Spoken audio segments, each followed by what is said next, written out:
this is Dan Giffen at the Lodge Recording Studios here in Indianapolis, Indiana. I just want to let you know that we have some really fun gear that the Ableton Music Producer Program is going to be teaching for the 3-month class.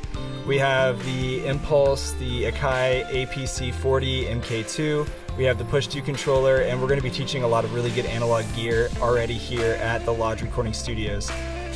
Special thanks to Sam Ash for offering our students a special discount, and we hope that you can consider enrolling with us sometime in the near future, and it's going to be a good time. So here's another Ableton tutorial to help you guys out, and if you have questions, visit thelodgestudios.com/academy.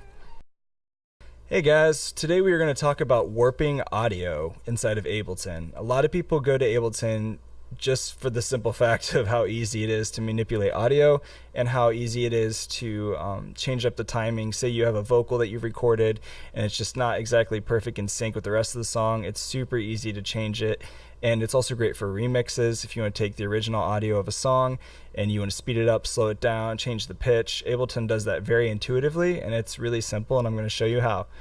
So I'm going to take a song. It's called Lift Me Up by the artist Marie. I'm just going to drag and drop that audio sample into an audio track in Ableton, and immediately you're going to notice down here it has all these yellow dots, and these are warp markers, and this is Ableton's way of saying, okay, I'm looking at the project tempo right now, which is 145, and I'm trying to time everything up in this audio sample to the project tempo, which is 145 BPM. Now if you look down here in the sample box is everything you can use to manipulate this specific clip on this audio track.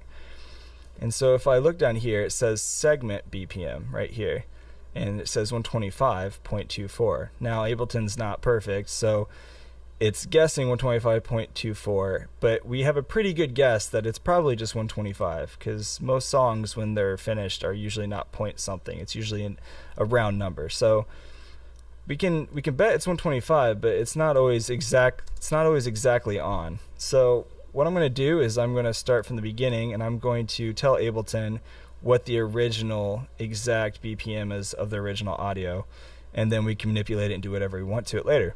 So in order to get this audio sample perfectly in time with everything else going on in the project, I want to basically turn off this warp feature. So I'm going to let the audio sample play exactly as it is in the timing that it's at, and it won't be depicted by the project if the warp is off. So I'm going to do that, and the segment BPM says 125, which we'll think is pretty close probably to the original audio BPM. And what I want to do is I want to find the downbeat, because it's going to make it a lot easier for warping and adjusting the timing later.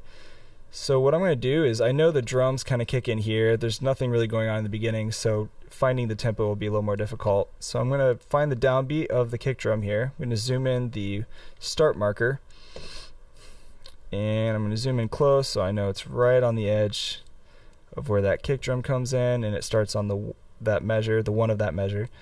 And what I'm going to do is I'm going to hit play on the audio clip here, and then I'm going to tap out the tempo to try to figure out exactly what it is. So I'll hit play, and then I'll tap out the tempo.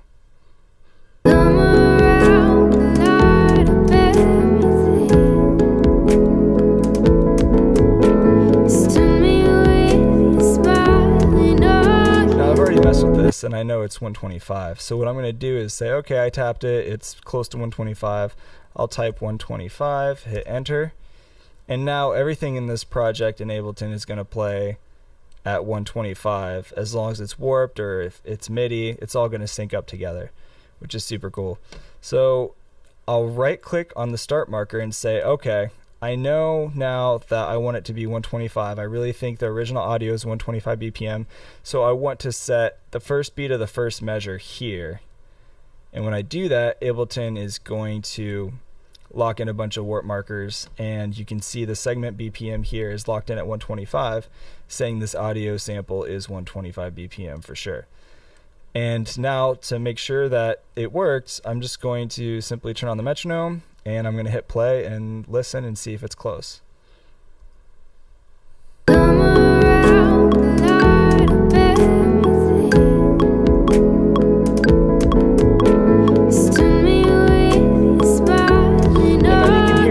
it's pretty spot on, and the timing might be a little bit off in the audio sample, but all I have to do is just zoom in a little bit, and I could double click and on these transients, and I can move around the sample. So I can try to make a little bit more on time. I can move down here, and I can zoom in and see on the grid in the background if something's a little bit off. Like it might be a little off on the 7. I could double click and drag that as well and make it closer on time. Now, Ableton has different algorithms for warping, and even though you set the one, sometimes it might still be a little off. So that's why we have additional options down here for different warp modes and different functions. So if I want to, I can turn off the warp again, and I can right click, and when I set the 1, say it might still be a little off, I can choose a different mode, and we have these other options. If I choose warp from here, then you can see it created some more warp markers, and it tried to get it a little bit tighter. And it's not always going to be completely perfect. Sometimes it is, but you have to kind of play with it sometimes to get it right. Now the warp from here option, it tells Live to analyze everything to the right of the start marker. And Ableton's going to attempt to detect the tempo based on the audio and placing the warp markers as needed, as you can see. If you go to warp from here, start at whatever BPM, this option uses the current project tempo as a starting point and attempts to detect any tempo variations that occur later. So if we've already determined that the tempo is 125 of the audio file by tapping it out, which is what we did, then this usually is the best result. So I'm going to choose that. However, I'm going to want to start on a fresh slate, so I'll unwarp it, and then I can go back and I can right click and do start 125. And then boom, we have that. If you do the warp from here straight, this mode attempts to set the tempo of the clip using only one warp marker. So it's just going to be like, I am going to only set one warp marker, and I'm going to assume everything is going to be exactly perfect at 125 after that. And when I do that, you can see it just sets that one warp marker and everything else is straight.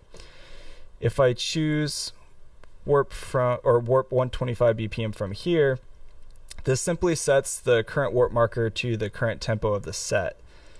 So let me turn it off, right click,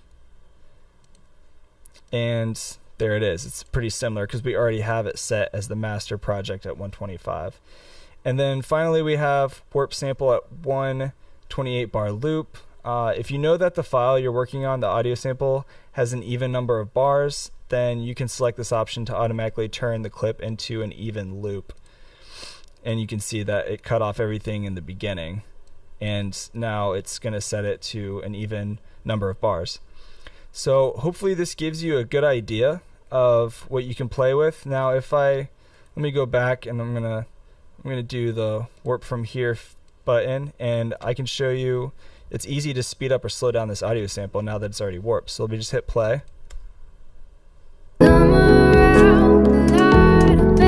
Just by changing the master tempo, I can speed it up a lot or slow it down or change the pitch.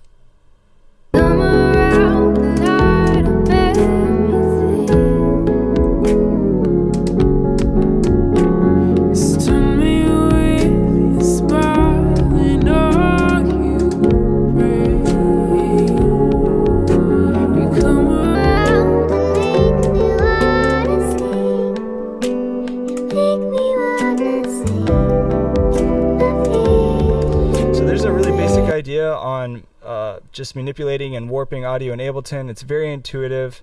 It's pretty simple and easy to do.